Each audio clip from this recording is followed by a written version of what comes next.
کوئی شخص فوت ہو جاتا ہے تو اس کے اعمال کا سلسلہ ختم ہو جاتا ہے۔ جب آپ تھے تو آپ نماز بھی پڑھتے تھے اور آپ کے نامہ اعمال میں اس کا ثواب درج ہوتا تھا۔ اب آپ چلے گئے دنیا سے تو نمازوں کا سلسلہ ختم ہو گیا۔ آپ صدقہ دیتے تھے، اس کا ثواب آپ کو دیا جاتا تھا، اب آپ نہیں دے سکتے۔ آپ تسبیحات کرتے تھے، آپ کسی کی مدد کرتے تھے، آپ لوگوں کو راستہ دکھاتے تھے، راستے میں پڑی ہوئی چیز اٹھا لیتے تھے، کسی پیاسے کو پانی پلا دیتے تھے، کسی بھوکے کو کھانا کھلا دیتے تھے، کسی برہنہ وجود کو لباس دے دیتے تھے، کسی کا بیٹھ کے دکھ سن لیتے تھے، کسی کی مشکل میں کام آ جاتے تھے۔ آپ حج کرتے تھے، آپ عمرے کرتے تھے، آپ قرآن مجید کی تلاوت کرتے تھے، یہ کتنے اعمال خیر تھے جو آپ بجا لاتے تھے۔ لیکن جب موت آئی تو یہ سب کچھ ختم ہو گیا، الا من ثلاثہ، لیکن 3 اعمال کا ثواب ہے جو اس کے نامہ اعمال میں درج ہوتا رہتا ہے۔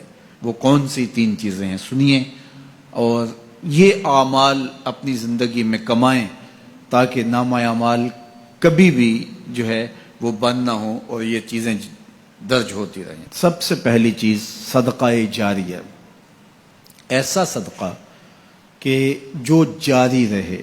آپ نے مسجد تعمیر کروا دی، جب تک وہ مسجد موجود رہے گی اور لوگ اس مسجد کے اندر نماز پڑھتے رہیں گے، ان کی پیشانیاں سجدہ ریز ہوتی رہیں گی، تو نماز پڑھنے والوں کو تو ثواب ملتا ہی رہے گا، جنہوں نے مسجد تعمیر کروائی ان کے نامہ اعمال کے اندر بھی ثواب درج ہوتا رہے گا۔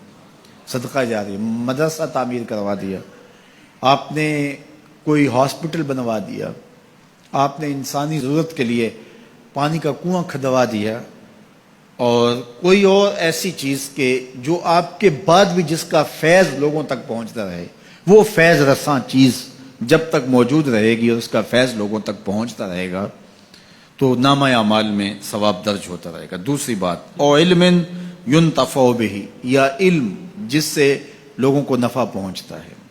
یہ ایک ایسا کھاتا ہے جو کبھی بھی بند نہیں ہوتا۔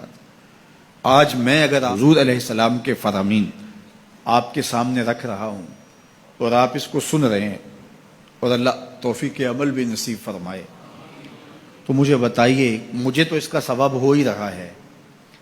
اب جس استاد نے مجھے پڑھایا ہے اور یہ سکھایا ہے، یہ جتنے لوگ سن رہے ہیں سب کا ثواب میرے استاد کے نامہ اعمال میں درج ہو رہا ہے، اور میرے جیسے اور بھی شاگرد ان استادوں کے جو اگر یہ کام کر رہے ہیں تو ان کا ثواب بھی استاد کے کھاتے میں درج۔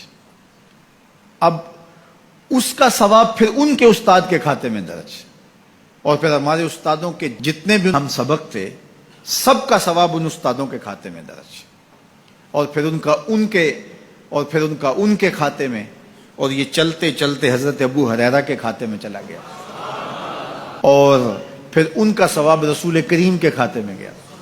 اللہ اکبر۔ تو بات کر رہا تھا کہ اس طرح کھاتے بڑھتے چلے جاتے ہیں اور نامہ اعمال میں ثواب درج ہوتا چلا جاتا ہے۔ او علم ينتفع بہ، ایسا علم جو نفع دیتا ہے۔ او ولد صالح یدعو لہ، تیسری بات، صالح اولاد جو ماں باپ کے لیے دعا کرے، اور ماں باپ کے لیے جب دعاؤں کا سلسلہ اولاد کی جانب سے جاری رہتا ہے تو وہ صدقہ جاریہ ہوتا ہے۔ صالح اولاد ماں باپ کے لیے کبھی بھی دعا ترک نہیں کرتی۔ اولاد صالح تبھی ہوگی کہ وہ 5 گانا نمازی ہوگی، اور 5 گانا نمازی اولاد اہتمام سے دعا نہیں بھی کر پائے گی تو دن میں کتنی مرتبہ کہے گی، ربنا اغفر لی ولوالدی، اے اللہ مجھے بھی بخش دے، میرے ماں باپ کو بھی۔ ایک شخص کے 2 بیٹے ہیں، 3 بیٹیاں ہیں، 3 بیٹے ہیں، 4 بیٹیاں ہیں، اور وہ نمازی ہیں، اور روز کہتے ہیں ربنا اغفر لی ولوالدی۔ یار کبھی تو کوئی لمحہ ایسا ہوتا ہے جب تار جڑی ہوئی ہوتی ہے، کبھی تو لمحہ ایسا ہوتا ہے جب بالکل خلوص کا رشتہ مضبوط ہوتا ہے، کبھی تو لمحہ ایسا ہوتا ہے جب رقت تاری ہوتی ہے۔ تو بچپن، لڑکپن، جوانی، بڑھاپا، روز دعا مانگ رہا ہے ربنا اغفر لی ولوالدی، کبھی بیٹی مانگ رہی ہے، بیٹا مانگ رہا ہے۔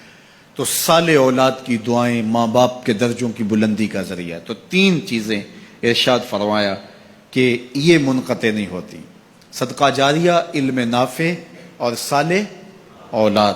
اللہ ہمیں صدقہ جاریہ کی توفیق بھی دے، اور اللہ ہمیں علم نافع سیکھنے اور علم نافع آگے منتقل کرنے کی توفیق بھی دے، اور اللہ جل شانہ ہمیں توفیق عطا کرے کہ ہم اپنی اولاد کی ایسی تربیت کریں کہ کل ہمارے لیے وہ صدقہ جاریہ بنیں۔